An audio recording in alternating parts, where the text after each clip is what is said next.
अभी नहीं।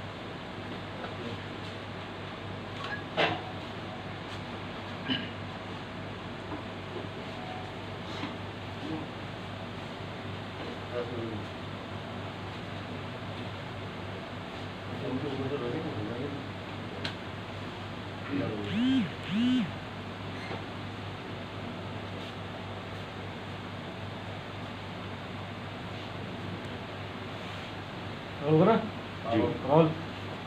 चौधरी साहब, आपने आज मतलब प्रेस वार्ता रखी है, किस विषय पर रखी है? आज जो प्रेस वार्ता है वो उसका सीधा सा मकसद मेरा ये है कि पिछले मार्च के महीने से मार्च अप्रैल मई ये जून शुरू हो गया, हर व्यक्ति परेशान है, मजदूर हो चाहे मध्यम वर्गीय हो, कोई भी व्यक्ति हो, सारे व्यक्ति परेशान है। क्योंकि अचानक ये लॉकडाउन की घोषणा माननीय प्रधानमंत्री जी ने जब की थी तो किसी परिवार में कोई इंतजाम नहीं था। किसी के यहाँ 15 दिन का राशन था, किसी के यहाँ महीने भर का, वो सब समाप्त हो गया। अब किसी के पास पैसे के रूप में भी 1 रुपया नहीं है और ना राशन है घर में। और जिस प्रकार से सारी मार्केट बंद है, कारोबार बंद है, मजदूरी करने नहीं गया, दुकानदारों ने दुकानें नहीं खोली। अब उसके बाद टोरेंट पावर जिस तरह से बिल भेज रही है, तो जब व्यक्ति काम करने नहीं गया उसके पास पैसा कहाँ से होगा। तो आज प्रेस कॉन्फ्रेंस के माध्यम से मैं ये कहना चाहता हूँ आगरा जिला प्रशासन और सरकार से कि 4 महीने का टोरेंट पावर का बिल ये जायज़ बात है, नाजायज़ नहीं है। क्योंकि पूरी दुनिया में हाहाकार मचा हुआ है। कोरोना एक ऐसी महामारी जो फैली थी जिससे हर आदमी भयभीत था। तो 4 महीने का टोरेंट पावर का बिल और 4 महीने की स्कूल की फीस। मई जून में तो वैसे भी छुट्टियां होती हैं, सारे जितने भी बच्चों के माँ बाप होते हैं वो 2 महीने की फीस तो जब से ये सिलसिला शुरू है बिना पढ़े ही देते हैं। मई जून की फीस तो देना ज़रूरी भी है। लेकिन चूंकि इस वक्त माहौल ऐसा है कि अगर 4 महीने की स्कूल बच्चों की फीस माफ़ कर दे तो उन लोगों में दोबारा से ऊर्जा पैदा हो जाएगी, दोबारा से वो मानसिक रूप से सही और दुरुस्त हो जाएंगे। आज की तारीख में मैं ये कहना चाहता हूँ कि मैं मोहम्मद बशीर ये अपील करता हूँ आगरा के उन भारतीय जनता पार्टी के विधायकों से और उन सांसदों से कि देखिए आज सरकार 325 MLA लेकर, माननीय योगी जी मुख्यमंत्री हैं, बीजेपी की गवर्नमेंट है भारत में भी, केंद्र सरकार में भी और उत्तर प्रदेश में भी। हमारी बात शायद ना सुने अधिकारी। आगरा जिले में 9 सत्ता पक्ष के MLA हैं, 2 सांसद हैं, जिला पंचायत अध्यक्ष भी हैं और भी लोग हैं। तो मैं ये कहना चाहता हूँ कि अगर आप 9 लोगों के अंदर इच्छा शक्ति पैदा हो जाए, इंसानियत के नाते, मानवता के नाते, कोई प्रेशर नहीं है, कोई मैं राजनीति नहीं कर रहा हूँ, इसको आप राजनीति से मत जोड़िएगा। व्यक्तिगत मानवता के नाते मैं आपके सामने एक बात को रखता हूँ। जो हमारे 9 आगरा में भारतीय जनता पार्टी के MLA हैं और जो 2 सांसद हैं, अगर ये लोग इस बात को उठा दें और ये सोचकर उठा दें कि हमने जो चुनाव आगरा से जीता है, बीजेपी के टिकट पर हम MLA बने, तो आप लोग अपनी जेब से कितना सहयोग कर रहे हैं वो आप लोगों को उसका पुण्य मिलेगा, उसका अजर मिलेगा, ऊपर वाला आपको कहीं ना कहीं उसके लिए लाभ पहुंचाएगा। लेकिन अगर आप अपनी जेब से ना देकर, चाहे हमारे सांसदगण हो, दोनों 9 विधायक हों, अगर थोड़ा सा प्रेशर बनाकर सरकार से और आगरा जिला प्रशासन से ये मांग कर दें कि हाँ हमने जो वोट लिया था, हम अपनी जेब से कुछ नहीं दे पा रहे हैं, लेकिन आप लोगों की आवाज़ सरकार तक और DM साहब तक पहुंचाकर हमने 4 महीने का बिल माफ़ करा दिया और स्कूल की फीस माफ़ करा दी, तो ये समझ लीजिएगा जो जिस जनता ने आपको वोट दिया था, आपने उसका वोट का हक अदा कर दिया, उसका कर्जा था आपने उसको चुका दिया। तो आगरा की 30 लाख जनता, जिले के अंदर 30 लाख मतदाता है, अगर 9 MLA भाजपा के, भारतीय जनता पार्टी के और 2 सांसद अगर मिलकर इस मुहिम को छेड़ दें तो मैं समझता हूँ शायद 30 लाख जनता जो आगरा में इस वक्त परेशान हाल है, दयनीय हाल है, वो सब दुआएं देगी आपको और आने वाला भविष्य आपका बहुत ज़्यादा अच्छा होगा। और अगर आप लोगों ने, सरकार आपकी है और ये सोचकर कि अगर हम आवाज़ उठाएंगे तो हमारे माननीय मुख्यमंत्री नाराज हो जाएंगे, तो ये समझ लीजिएगा कि आने वाले वक्त में जनता भी फिर आपको कभी माफ़ नहीं करेगी। ये जनता के वोट के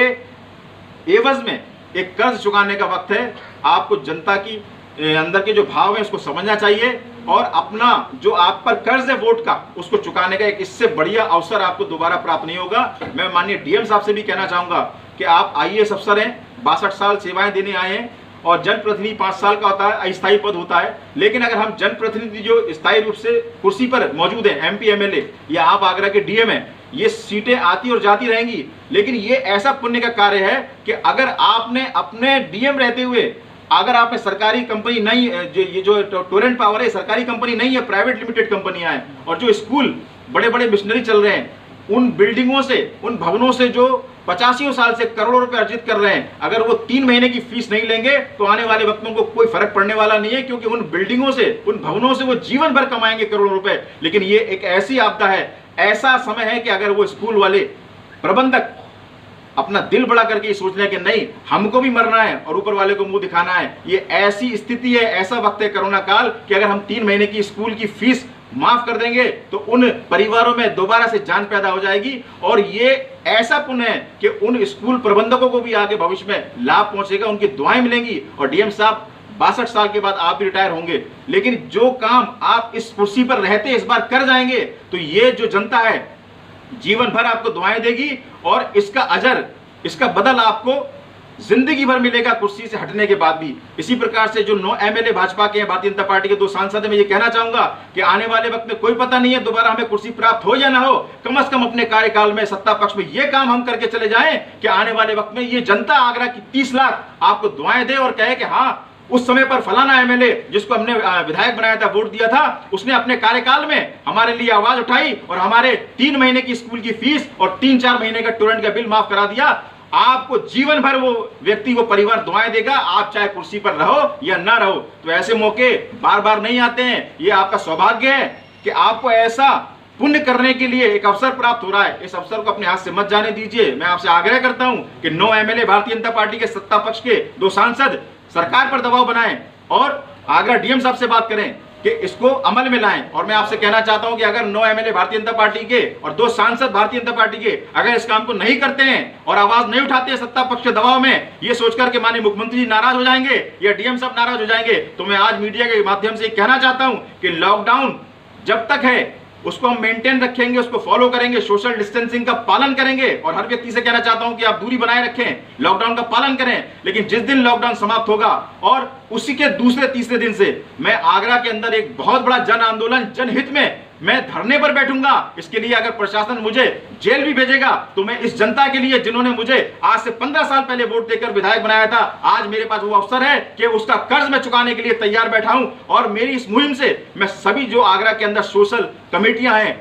जो फाउंडेशंस बना रखी हैं, जो भी लोग जनसेवा के भाव से राजनीति नहीं करते हैं और केवल सोशल वर्क करते हैं, मैं उन सभी एनजीओ से अनुरोध करता हूं कि सब लोग पार्टी छोड़कर, पार्टी आप चाहे जिस दल में है राजनीति कीजिए उस दल की, मुझे कोई एतराज नहीं है, लेकिन मानवता के नाते, इंसानियत के नाते जो मैंने ये मुहिम छेड़ी है, टोरेंट पावर का बिल माफ, स्कूल की फीस माफ, आप राजनीतिक दलों से हट करके मेरा साथ दीजिए, मेरा सहयोग कीजिए। अगर आप लोग इस लड़ाई को आगे लड़ना चाहते हैं, बढ़ाना चाहते हैं, तो आप लोग इस मुहिम को छेड़िए। मैं आपके साथ आने को तैयार हूं, मैं सबसे पीछे कतार में बैठने को तैयार हूं। आगरा के 30 लाख लोगों की मदद करने के लिए मुझे कोई राजनीति नहीं करनी है, मुझे कोई अभी चुनाव नहीं है, ना चुनाव लड़ना है अभी फिलहाल। मैं केवल ये कहना चाहता हूं कि अगर आप लोग, कोई ये कहता है कि नहीं बशीर साहब हम इस मुहिम को आगे चलाना चाहते हैं, आप हमारे साथ आ जाओ, तो मैं आज आपके माध्यम से कहना चाहता हूं कि चौधरी बशीर, मोहम्मद बशीर सबसे पीछे झंडा लेके खड़ा होगा, हमारा जो राष्ट्रीय ध्वज है उसको लेकर खड़ा होगा और ये नारा लगा रहा होगा कि आगरा की जनता का हित पहले है, बाद में हमारी राजनीति है, मानव सेवा सबसे पहले है, बाकी हमारा जो जितने भी धर्म है,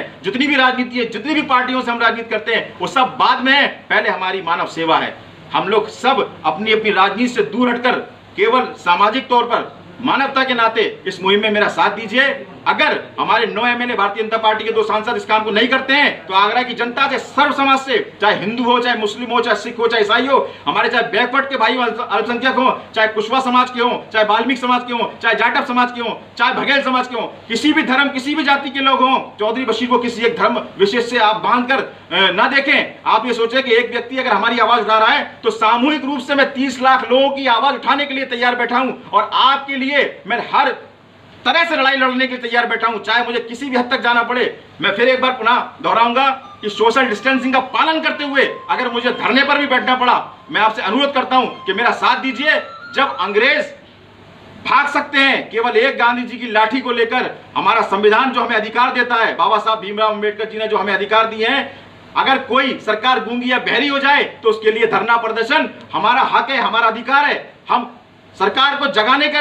एक माध्यम है धरना प्रदर्शन। उसके लिए अगर सरकार हमको प्रताड़ित भी करती है, आगरा प्रशासन अगर हमें प्रताड़ित भी करता है मानसिक रूप से, हम पर फर्जी मुकदमे लगाने की भी अगर आगरा प्रशासन कोशिश करेगा, तो उससे भी मोहम्मद बशीर डरने वाला नहीं है। बस केवल यह अनुरोध करता हूं कि जाति धर्म से ऊपर उठकर मोहम्मद बशीर को एक इंसान, एक व्यक्ति समझकर केवल इसलिए साथ दीजिए क्योंकि आगरा की 30 लाख जनता के हितों का सवाल है। हर व्यक्ति परेशान है, हर व्यक्ति मजबूर है। आप सब लोगों का समर्थन अगर साथ होगा तो एक लकड़ी गांधी जी की, एक संविधान जिसने अंग्रेजों को, ब्रिटिशों को यहां से भगा दिया, अगर हम एकजुट होकर हिंदू मुस्लिम सिख ईसाई सारे धर्म सारे समाज के लोग अगर मोहम्मद बशीर के साथ आते हैं इंसानियत के नाते, तो ये टोरेंट पावर हो चाहे स्कूल की फीस का मसला हो, मैं दावे के साथ कहता हूं कि हम इसमें कामयाबी हासिल करेंगे। बस आप लोगों की इच्छा शक्ति, आप लोग मेरा समर्थन कीजिए। और अगर मेरा समर्थन नहीं कर सकते, अगर आप में कोई भी आदमी इस आंदोलन को उठाने की बात करता है, तो मोहम्मद बशीर उसके साथ खड़ा है, उसके पीछे खड़ा है, उसका मनोबल बढ़ाने के लिए। बस जय हिंद जय भारत।